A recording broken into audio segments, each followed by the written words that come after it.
चलो सबको क्लियर आवाज आ रही है? Yes sir. Yes sir. ठीक है, चलो सीधे शुरुआत करते हैं हम लोग। सबसे पहला 57 क्वेश्चन जो है ऊपर नीचे हो गया हो, कोई बात नहीं। बैजनाथ को राजधानी के रूप में कौन, मतलब किस कतुरी राजा ने बैजनाथ को राजधानी के रूप में बनाया था? तो इसका आंसर है नरसिंह देव।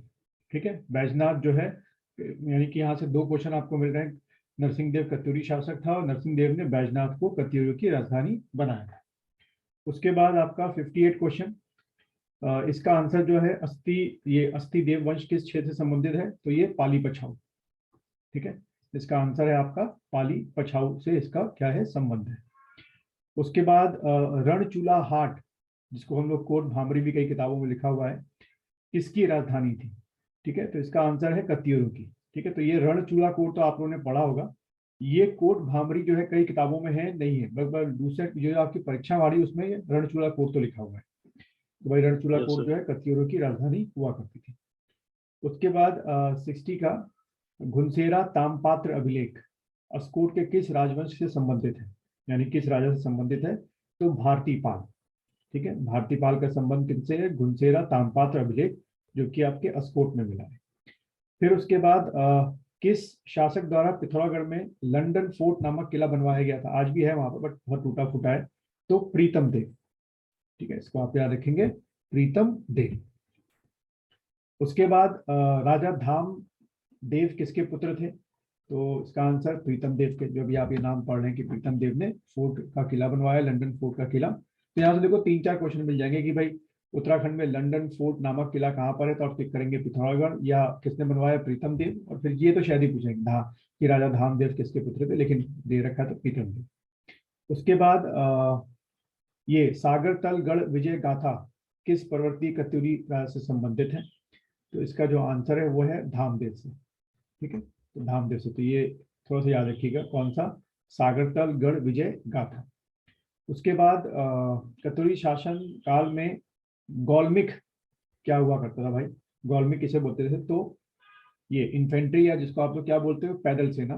तो पैदल सेना का जो है वो क्या, गौलमिक कहा जाता था। उसके बाद 65 चंद्रवंश का संस्थापक सोमचंद को किसने बताया था? ये हिस्टोरियन है, वो कौन था भाई जिन्होंने सोमचंद को बताया था? तो ये दोनों गए, एटकिंसन ने भी वही बात मानी है और बद्रीदत्त ने। ठीक है, दोनों हिस्टोरियंस मानते हैं कि भाई सोमचंद ही थे जो रियल फाउंडर थे आपके, किसने? चंद शासक के।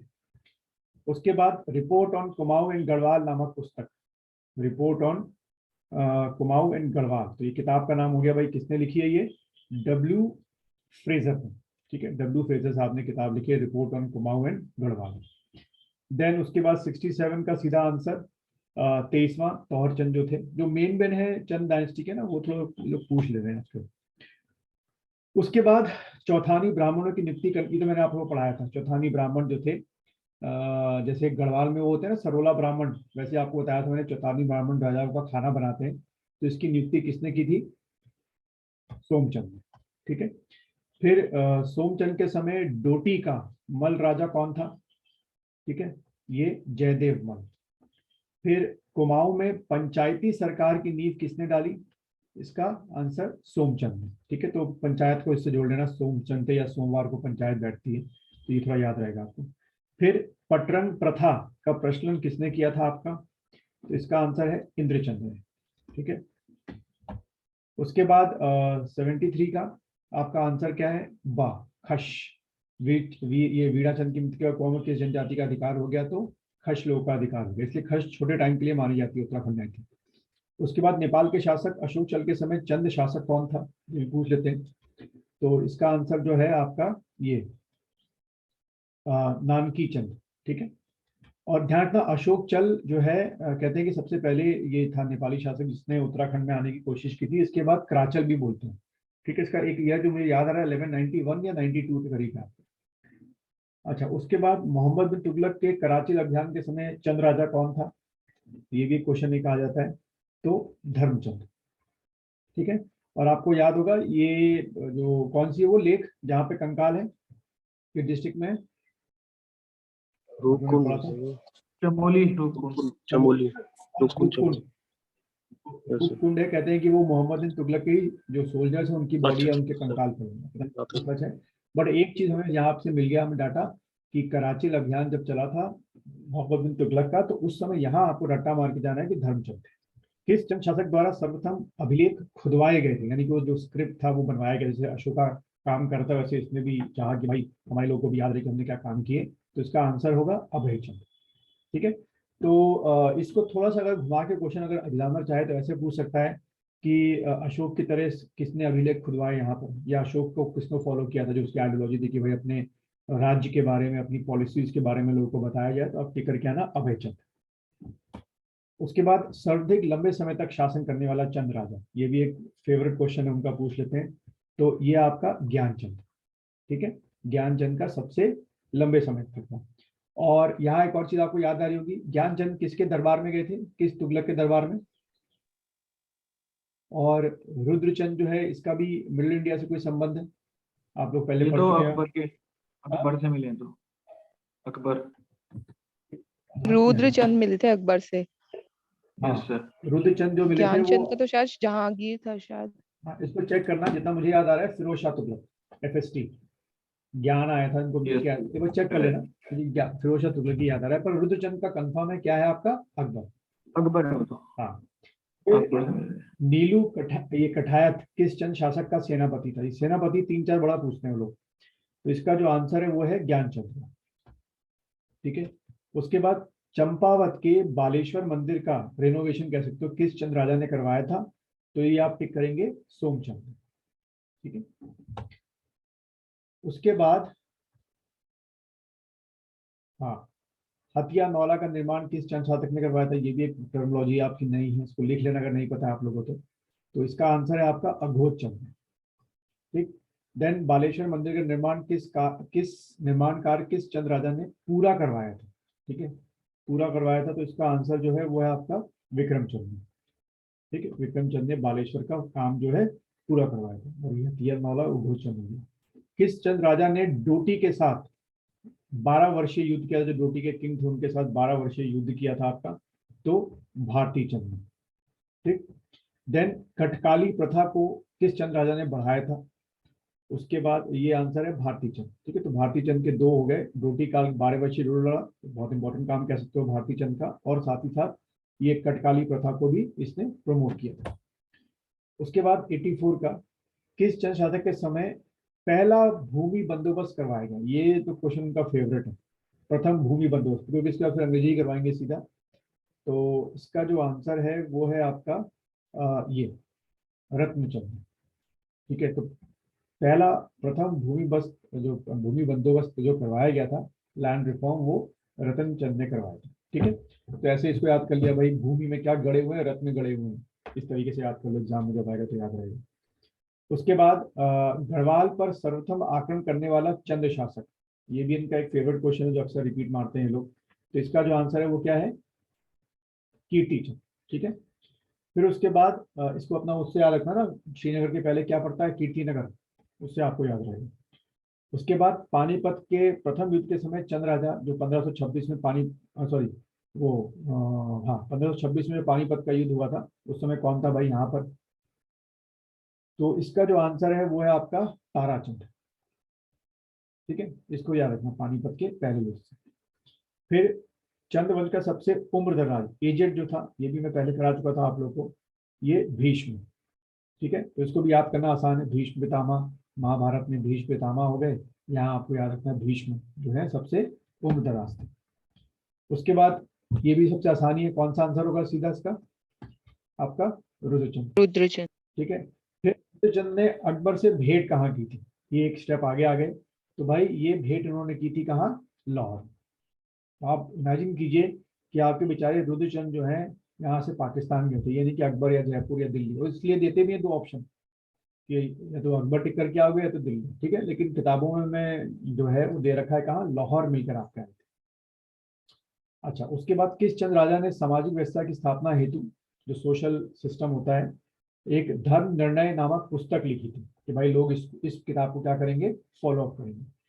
तो इसका जो आंसर है वो है आपका रुद्रचंद। ठीक है, तो इसको ऐसे याद रखना भाई, रुद्रचंद ने जो है ये वाली किताब आपको लिखी थी कि सब लोग इसी को फॉलो करें। देन तुजु के बाबरी में चंदों का सबसे धनी राजा किसे कहा गया, या इसको ऐसे भी हम मोल्ड कर सकते हैं क्वेश्चन को कि तुझे के बाबरी में किस चंद राजा के बारे में बड़ा विस्तार से बताया गया है। तो इसका आंसर आसान है याद करना भाई, क्या, लक्ष्मीचंद, धनी लक्ष्मी। ठीक है, सिनोनिम्स आपको पता है पर्यायवाची। देन किस चंद राजा ने अल्मोड़ा में भूमि दान दी थी, बहुत बड़े लेवल पे भूमि दान दी थी इन्होंने। तो इसका आंसर आपका लक्ष्मीचंद। तो ये भी आसान है याद करना। देन कत्यूरी की राजभाषा क्या थी भाई, तो इसका आंसर संस्कृत। ठीक है, ये पहले मैं पढ़ा चुका था आप लोगों को। किस कत्यूरी द्वारा परम वैष्णव की उपाधि धारण की थी, ठीक है, ये उपाधि किसने धारण की थी, तो सुभिक्षा। ठीक है, फिर 95 किस कत्यूरी राजा द्वारा परम, अच्छा ये तो हो गया था। पानीपत के तृतीय युद्ध के समय चंद राजा कौन था। देखो अब ये थोड़ा सा एक और आगे, पहला वाला याद आ गया सबको, कौन था भी बताया था मैंने, पानीपत के पहले समय कौन था, पीछे अभी तो कराया था।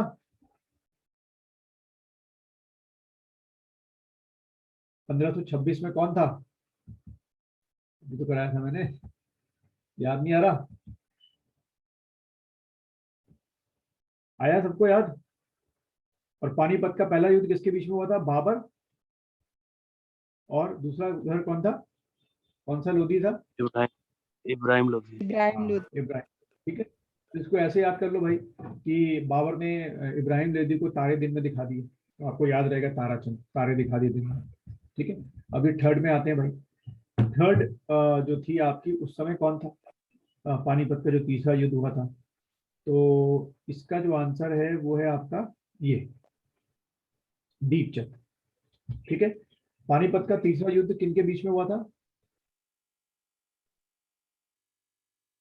किसी को याद है। सर उनके साथ होता ना सर, ये क्या बोलते सर, ये मराठा उसके साथ होता था। तो दूसरी तरफ कौन था, दूसरा सर वो था बाहर से कोई आया था अटैकर, यहाँ का नहीं था, अलामगीर बाहर से आया था।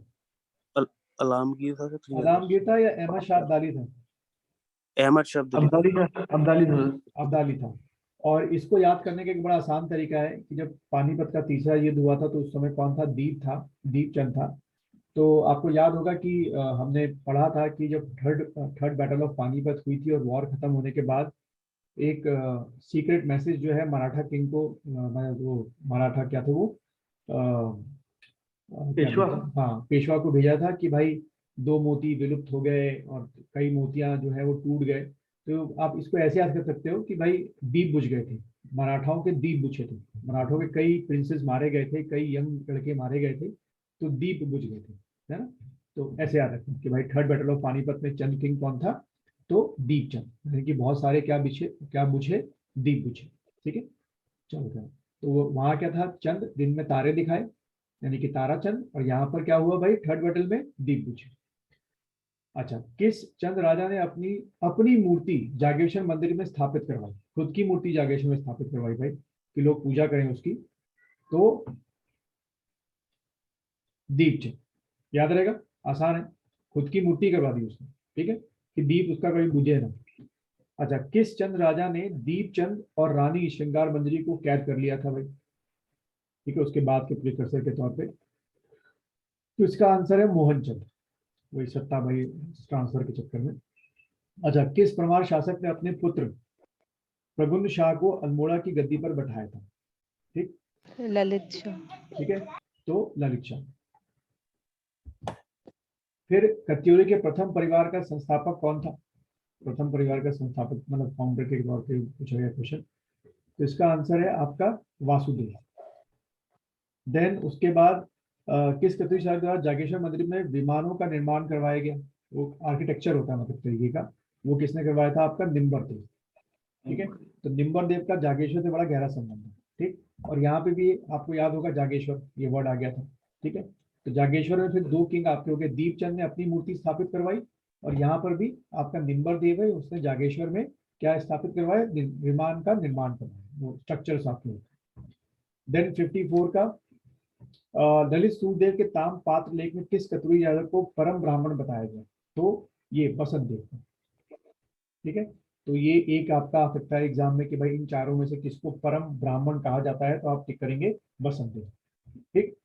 अच्छा, या फिर ये ताम पात्र लेख जो है वो सूर्यदेव से संबंधित है और उसमें बसंत देव का क्या है डिस्क्रिप्शन।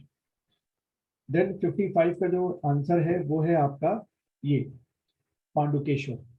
ठीक है, पांडुकेश्वर अभिलेख। ठीक। तो कल का आप लोगों को याद है कौन सा सबसे पुराना अभिलेख है? पांडुकेश्वर नहीं है। कल वाला लिखा आप लोगों ने सबसे पुराना अभिलेख कौन सा है? कल में बताया था कंधारी। हाँ कंधारी। कंधारी जो बताया था मैंने आपको वो था। हाँ। ठीक। धारशिला, धारशिला, धारशिला बताया था मैंने आप लोग को, याद आया कुछ? सॉरी, धारशील, धारशील। हाँ। देखो इसको रिवाइज नहीं करोगे, मेरे ख्याल से उत्तराखंड के हम लोग कम से कम 800-900 फैक्ट्स तो पढ़ चुके होंगे अब तक, उससे ज्यादा ही पढ़ चुके होंगे मुझे लगता है।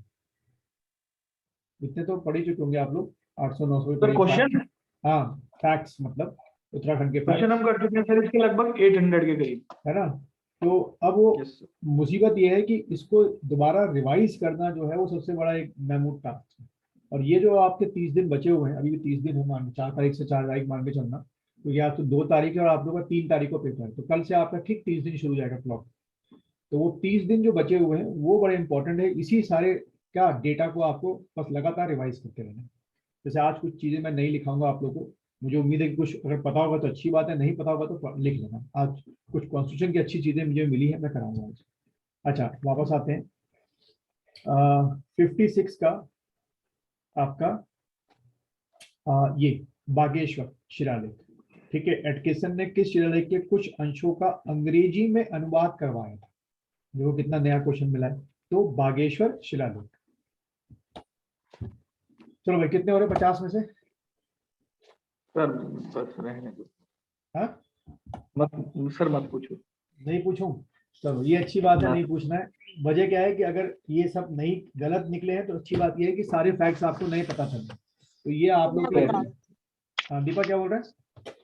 तो मैं बताऊं अपने, हाँ तब मेरे 13। 50 में से ना, 85 थे मेरे ख्याल से, 49 या 50 थे। ठीक है, यानी कि बाकी के नए फैक्ट्स आपको मिले, अच्छी बात है। बाकी अभिषेक? तो मेरे सर 12 हैं सर। 12 है और 10 बिल्कुल नजर से 10। 10। मेरे तो 11 आ ठीक, बढ़िया है, नए फैक्ट्स मिल रहे हैं तो वो होगा। चलो भाई, अब मैं कुछ मिसलेनियस वाला टाइप करा रहा हूँ। देखो मैं इस पर ज्यादा दूर दूंगा क्योंकि मैं दिन भर में कुछ पोर्शन एंशियंट का खोजता हूँ, कुछ मिडवल का, कुछ मॉडर्न का, कुछ पॉलिटी का, कुछ उसके बाद साइंस के क्वेश्चन खोजता हूँ जो मैं मिस करके आपको लिखा रहा हूँ। और कुछ पिछले 10-15 सालों के यूपी पीसीएस के पेपर में छाट रहा था, जहां से कुछ ऐसे ट्रेडिशनल क्वेश्चन है जो आपको मिल जाए। तो इतना हम लोग करके जा रहे हैं, देखते हैं कितना आप लोग स्ट्राइक करते हैं। अच्छा भाई, कुछ चीज लिखिए जो मुझे नहीं मिली है। सबसे पहला लिखिए पैसिव यूथेनेशिया। एक वर्ड लिखिए पैसिव, पैसिव यूथेनेशिया, जिसको आप लोग क्या बोलते हैं? इच्छा मृत्यु। Passive euthanasia. ठीक है, NACHANA पैसिव यूथेनेशिया। ठीक है, इसमें लिख लीजिए जस्टिस या ex justice of supreme court, ex justice of supreme court, justice of supreme court Markandey Katju, या शॉर्ट में लिख लो M. काटजू, जब वो सुप्रीम कोर्ट के जज थे। M. काटजू एंड जस्टिस ज्ञान सुधा मिश्र, एंड जस्टिस ज्ञान सुधा मिश्र, MISHRE, ज्ञान सुधा मिश्र permitted the passive euthanasia in India, permitted passive euthanasia in India।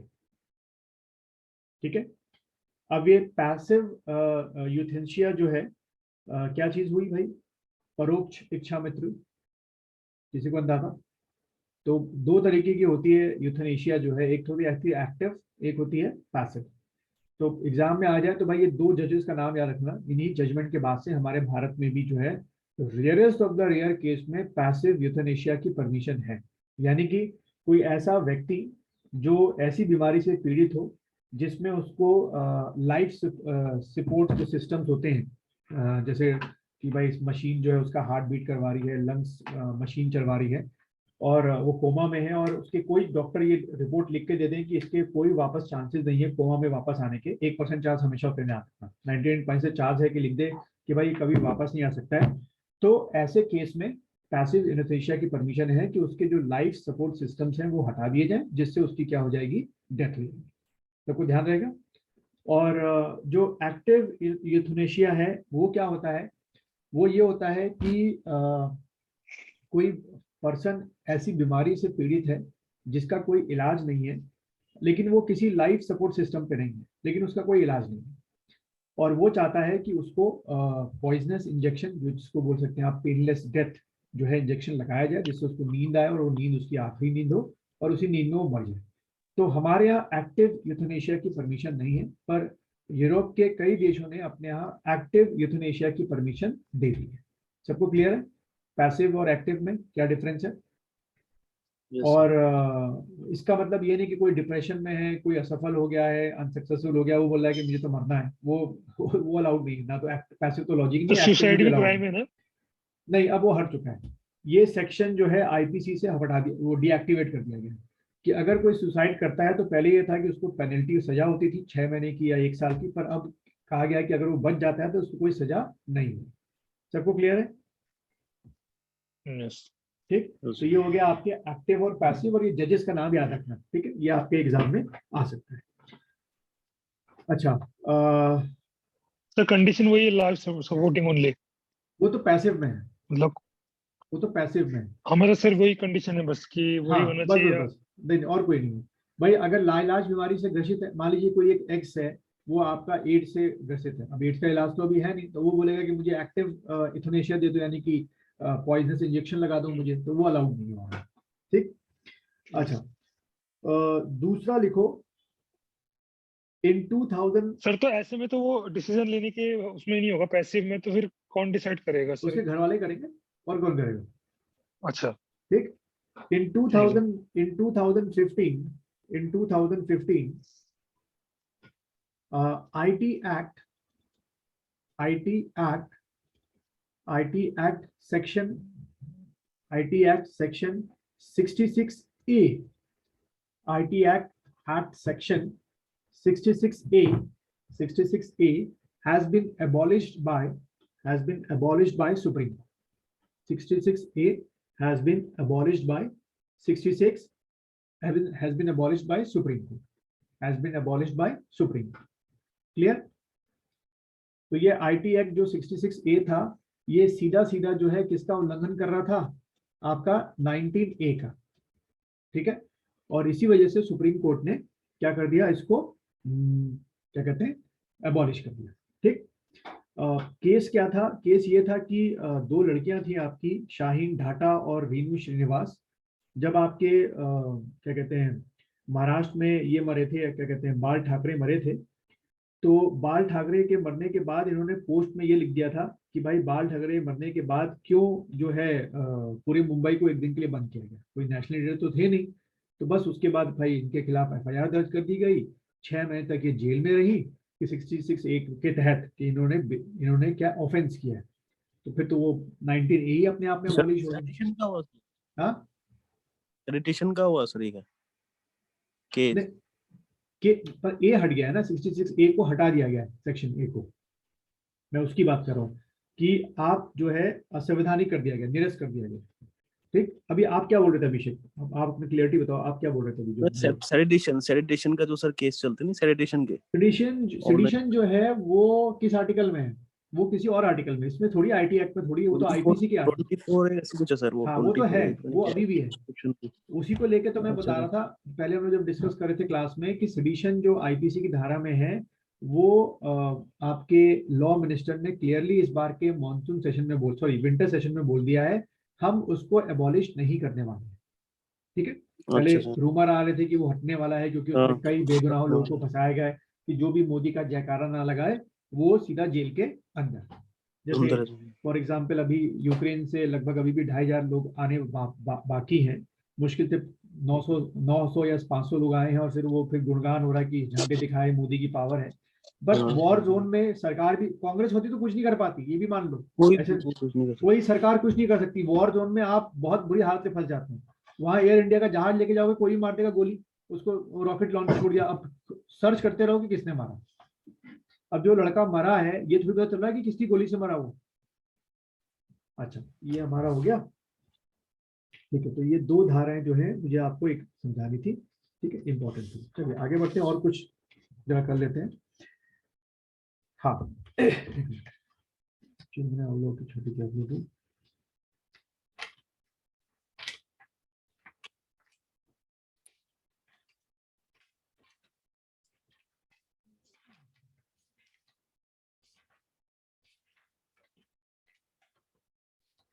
ठीक, तो ये भी आप उसका पार्ट मान लो, कॉन्स्टिट्यूशन का पार्ट मान लो, या मॉडर्न हिस्ट्री का पार्ट मान लो, पर इसको लिख लो।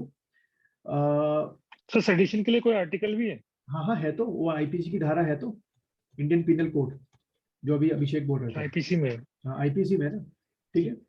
उसमें तो फिर वो कोर्ट में प्रूव करते रहो आप कि सेडिशन कैसे होता है, नहीं हो सकता। खैर, ये जो मैं आपको लिखा रहा हूँ उसमें कुछ पार्ट शायद आप लोगों ने लिखा हो, वो है आपका क्या कि ब्रिटिश पीरियड में 1937 में आपके जनरल इलेक्शंस हुए थे, जो आपके हमारे यहाँ क्या थे, ब्रिटिश इंडिया में, आई रिपीट, ब्रिटिश इंडिया में 11 प्रोविंस थे, ठीक है। एक क्वेश्चन तो ये आता है कितने प्रोविंस थे, 11। तो 11 प्रोविंस में से पहला एक क्वेश्चन आता है कि in how many provinces Congress got the clear majority. तो आप टिक करके आएंगे 5 प्रोविंसेस, ठीक है। इसको लिखना, पॉइंट बना के लिख दो। Out of the 11 provinces of the British India, Congress got the majority. Congress got 5 majority in 5 majority. Got the absolute majority in 5 provinces. Got the absolute majority in 5 provinces. अब एक स्टेप अगर हम आगे चलें तो एक तो ये हो गया कि सीधा क्वेश्चन पूछ लिया कि 11 में से कितने प्रोविंसेस में क्लियर मेजोरिटी कांग्रेस को मिली, तो आप टिक करेंगे 5। दूसरा मैंने देखा है, हो सकता है एक कदम आगे जाके वो आपसे इनके चीफ मिनिस्टर के नाम पूछ ले, ठीक है। प्रोविंसेस में कौन कौन चीफ मिनिस्टर थे, तो जो 37 का रिजल्ट आया था उसके बेसिस में चीफ मिनिस्टर बनाए गए थे। तो पहला लिखिएगा आप लोग मद्रास, मद्रास। इसमें लिखिए सी राजगोपालाचारी, सी राजगोपालाचारी, ये आपके चीफ मिनिस्टर थे वहां पे मद्रास प्रोविंस के। देन दूसरा लिखिएगा बॉम्बे, बॉम्बे, खैर उस समय तो मुंबई बोलते थे, बम्बई बोलते, सॉरी, बॉम्बे या बम्बई। इसके थे आपके बी जी खरे, बी जी खरे, ठीक है। उसके बाद आपका ये क्या कहते हैं, मध्य भारत, मध्य प्रांत कहते थे उसको, एमपी बोलते थे, मध्य प्रांत बोलते थे। एन बी खरे, एन डॉट बी डॉट खरे, ठीक है, एन बी खरे, एन बी खरे। और ऑब्लिक करके लिखो, एन बी खरे ऑब्लिक करके लिखो रविशंकर शुक्ला। ये दूसरा नाम मैं क्यों लिखा रहा हूँ, रविशंकर शुक्ला, रविशंकर शुक्ला, क्योंकि कुछ दिनों तक एन बी खरे जो है मध्य भारत के मुख्यमंत्री रहे, उसके बाद रविशंकर साहब आ गए थे। चौथा लिखिए आप लोग बिहार, 1947 का है ना सर? 37 का है, हाँ बिहार। सर उस टाइम कौन से इलेक्शन हुए थे? अरे उस समय ब्रिटिशर्स ने करवाए थे। बिहार इतना मुझे मौका उस समय इतना डिटेल जाने का मिला नहीं आप लोगों को। बिहार सर वो वाले तो नहीं थे जो कॉन्स्टिट्यूशन असेंबली के लिए अरे वो नहीं, वो तो 45 के बाद होंगे। बिहार, ठीक है सर। बिहार का लिखिए doctor Sinha, doctor Sinha, doctor Sinha. और उसके बाद आपका 5वां यूपी, यानी कि उस समय इसको बोलते थे यूनाइटेड प्रोविंस, यानी कि संयुक्त प्रांत। इसका हमसे बड़ा गहरा संबंध है, क्यों, हमारे उत्तराखंड से बड़ा गहरा संबंध है उस व्यक्ति का, जिस व्यक्ति की मैं बात कर रहा हूँ, वो इस वल्लभ भाई, होगा जी। ठीक, गोविंद वल्लभ पंत, ठीक है, गोविंद वल्लभ पंत, गोविंद वल्लभ पंत, ठीक है, गोविंद वल्लभ पंत। तो ऐसा भी क्वेश्चन आ जाए कि गोविंद वल्लभ पंत यूनाइटेड, या ऐसा देखा यूपी के पहली बार मुख्यमंत्री कब बने थे, तो आप टिक करेंगे 1937। उसके बाद छठवां लिखिए उड़ीसा।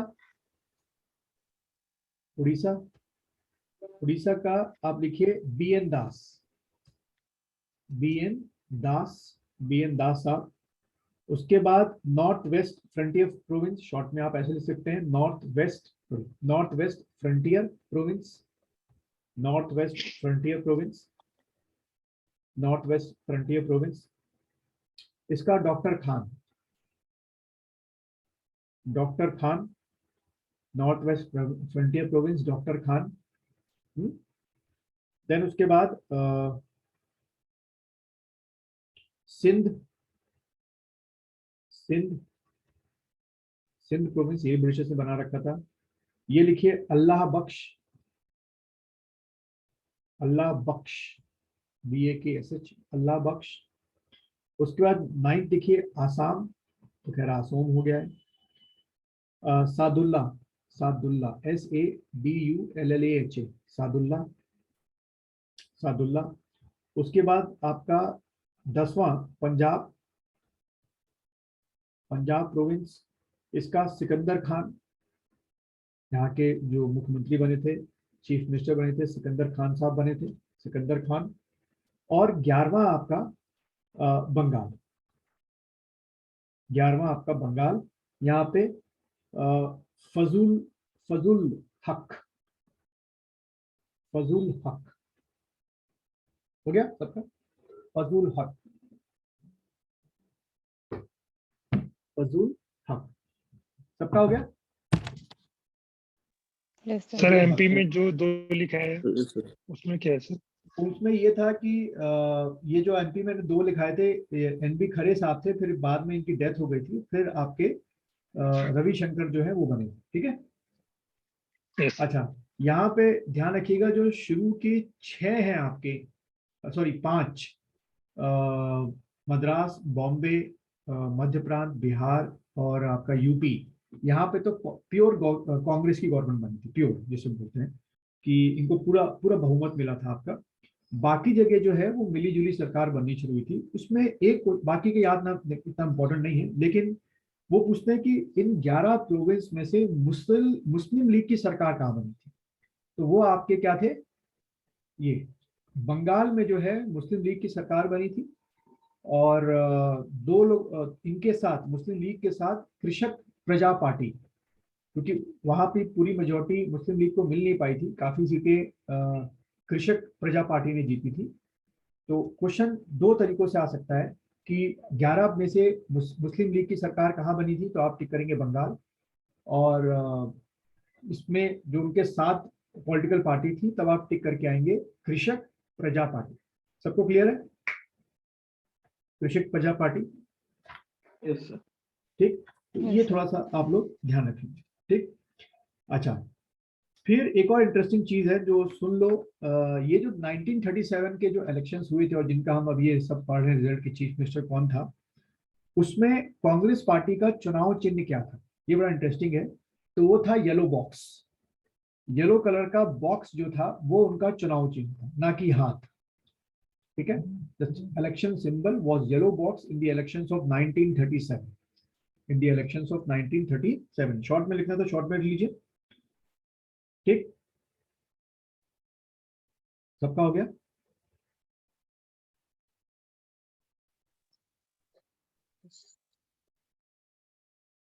हाँ यस सब सर। ठीक। अच्छा, दूसरी चीज, जो ये 11, एक और क्वेश्चन कैसे बन सकता है, ये जो 11 प्रोविंस थे, मैंने बताया कि 5 में तो इनको एब्सोल्यूट मेजोरिटी मिली थी, बट एक छठवां जो उड़ीसा था, उसमें इन्होंने एक कुछ इंडिपेंडेंट कैंडिडेट से उनका साथ लेके सरकार बनाई थी। तो क्वेश्चन को बहुत ध्यान से पढ़ना कि 11 में से कितने प्रोविंसेस में कांग्रेस की सरकार थी, तो आप टिक करेंगे 6, यानी कि छठवीं जो है उड़ीसा में कुछ निर्दलीय मेंबर्स के कोलैबोरेशन से इन्होंने सरकार बनी। बाकी 5 जो प्रोविंस थे उनमें बिल्कुल इनको एब्सोल्यूट मेजोरिटी में। अब वो 5 आप दिमाग में बैठा लीजिए कौन कौन थे। मद्रास नीचे साउथ, यानी कि मद्रास कहाँ हो गया भाई आपका, ये मद्रास नीचे यहाँ एक आपका साउथ में हो गया, बॉम्बे यहाँ पर आपका हो गया, ठीक है। तीसरा आपका क्या, मध्य प्रांत यानी कि MP का हो गया, और चौथा आपका बिहार यहाँ पर आपका हो गया, और 5वां आपका UP, ठीक है, और 6वां आपका उड़ीसा। ये वो जगह थी जहां पर कांग्रेस को बहुत मतलब बढ़त थी। तो आप देखिए इसमें अगर आप देखें अभी तो पंजाब गायब है, हरियाणा गायब है, राजस्थान गायब है, गुजरात गुजरात गायब है, बंगाल गायब है, और आपका जो आज का पाकिस्तान है वो पूरा गायब है। ठीक है, तो वहां पर जो और पॉलिटिकल पार्टीज थी उनकी क्या थी, थोड़ी सी पॉपुलैरिटी। ठीक, चलिए आगे बढ़ते हैं। फिर इसी को ध्यान में रखते हुए एक और क्वेश्चन मुझे याद आ रहा है जो मुझे सर्च में मिला था, वो शायद एग्जाम में आ जाए आपको। एक मिनट रुकिएगा। हाँ, एक आपके हिस्टोरियन थे ऑस्टिन। ऑस्टिन ने एक बात बोली थी, शायद पूछ ले आपसे। ऑस्टिन ने क्या बात बोली थी कि जो कॉन्स्टिट्यूएंट असेंबली यानी कि जो संविधान सभा है वो कांग्रेस है और कांग्रेस भारत है। ऐसा उन्होंने एक स्टेटमेंट जारी किया, ये कहते हुए कि भाई कांग्रेस की क्या चलती है, डोमिनेंसी चलती है। तो ये कभी ऐसा स्टेटमेंट आ जाए कि संविधान सभा कांग्रेस है, क्योंकि सारी संविधान सभा में जो थे सारे के सारे कांग्रेस के थे, और कांग्रेस ही भारत है। यानी कि शुरू में तो वही हम बात 20 साल 30 साल जब आजाद हुए उसके बाद नेहरू, भाई हमने कल पढ़ा था ना कि पहली बार नॉन कांग्रेस गवर्नमेंट कब बनी थी, 1977 में बनी थी। और अगर आप देखें तो इंटरिम गवर्नमेंट कब बनी थी आपकी, जो ब्रिटिशर्स ने बनवाई थी, 1946 में। 947 अरे 46 में इंटरिम गवर्नमेंट बन गई थी, जिसको हम लोग क्या बोलते हैं, आंतरिक सरकार बोलते हैं। तो आप देखिए कि इतने साल तक 46 से 56, 56 से 66, 66 से 76, कितने साल हो गए, 40 साल, है ना, 40 साल हो गए। तो 40 साल तक तो आपके भारत पर एक ही पॉलिटिकल पार्टी का क्या रहा है, राज्य रहा है, उसी की पॉलिसी चली है। और 40 साल के बाद फिर से दोबारा कब कांग्रेस की डोमिनेंसी आ गई, 19 क्या कहते हैं ये 80 से 84 इंदिरा गांधी रही, फिर उसके बाद 84 से लेकर कब तक 90 तक आपके क्या रही, फिर से वो राजीव गांधी आपके रहे। उसके बाद फिर से नरसिम्हा राव आ गए थे 1991 में। फिर उसके बाद आपकी 2004 से लेकर कब तक, ये 2014 तक कांग्रेस सरकार रही। तो अगर आप कुल मिला के देखें तो कांग्रेस की सरकार ने लगभग लगभग मोटे तौर से 70 से 80 साल तो उन्होंने राज किया है, कांग्रेस पार्टी ने। और अभी मैं बीजेपी का समर्थक नहीं, पहले बोल दूंगा, ठीक, लेकिन अभी सिर्फ 8 साल के कार्यकाल में ही मोदी के जो डिसीजंस हैं उन पे वो उठाए जा रहे हैं। अभी जैसे कल कौन सी रिपोर्ट आई है, आईपीसी, पता नहीं आप लोगों ने पढ़ी कि नहीं, इंडियन काउंसिल, ये panel of climate change, IPCC, इसकी आपकी 6th रिपोर्ट पब्लिश हुई है, आईपीसीसी की, inter governmental panel on climate change. तो उस रिपोर्ट में इंटरनेशनल रिपोर्ट है आईपीसीसी। तो उस रिपोर्ट में मोदी साहब की बड़ी तारीफ की गई है कि जो मोदी साहब ने 2030 तक का जो लक्ष्य बनाया है कि जो ये है कौन सी एनर्जी, रिन्यूएबल एनर्जी, उसकी फील्ड में पूरी दुनिया में अगर किसी ने सबसे अच्छा काम किया है, पेज पे नहीं, ऑन ग्राउंड जो काम किया है वो हमारी मोदी सरकार ने किया, उससे बेहतरीन कोई काम कर नहीं सकता, और बड़ा अच्छा काम किया है। दूसरा, वर्ल्ड बैंक ने तारीफ की है कि जो डिजिटल इंडिया है और जो ई बैंकिंग है और जो वो जनधन योजना के तहत जो अकाउंट खोले गए थे, और फिर अभी जो राशन दिया जा रहा है थ्रू डिजिटल, कि भाई जब अंगूठा लगाएगा उसको राशन मिला है, ये बात प्योरली हो जाएगी, उसकी एक रिपोर्ट अपने आप ऑटोमेटिक जनरेट होगी सेंट्रल गवर्नमेंट में कि भाई राशन मिल चुका है उसको। तो ये मोदी के बहुत काम इतने परफेक्ट हैं जो ये कांग्रेस पार्टी नहीं कर पाई आज तक। ठीक है, अब देखो 100% कोई वो तो होता नहीं है कि बिल्कुल सही हो जाए। चलो खैर आगे बढ़ते हैं। यूक्रेन से वापस ना आना एक मतलब स्टूडेंट्स का वो भी एक वो है, लेकिन क्या बोले, क्योंकि 15 फरवरी को और 16 फरवरी को ही एडवाइजरी जारी कर दी गई थी सभी स्टूडेंट्स को कि वहां से निकलो। चलो खैर आगे बढ़ते हैं हम लोग। अच्छा, नेक्स्ट देखिएगा, ये ऑस्टिन लिख दिया सबने, ऑस्टिन वाला लिख दिया था सबने जो मैंने आप लोगों को लिखाया था? यस यस ठीक है, हाँ वो प्लीज लिख लो क्योंकि वो ऐसे कई बार आ जाते हैं। अच्छा, दूसरा आपका 3 साल जो है वो जरा लिखिएगा आप लोग, 1934, उसके आगे जगह छोड़ देना, 1937 और 1939, ये 3 साल लिख लीजिए आप लोग, 1934, 1937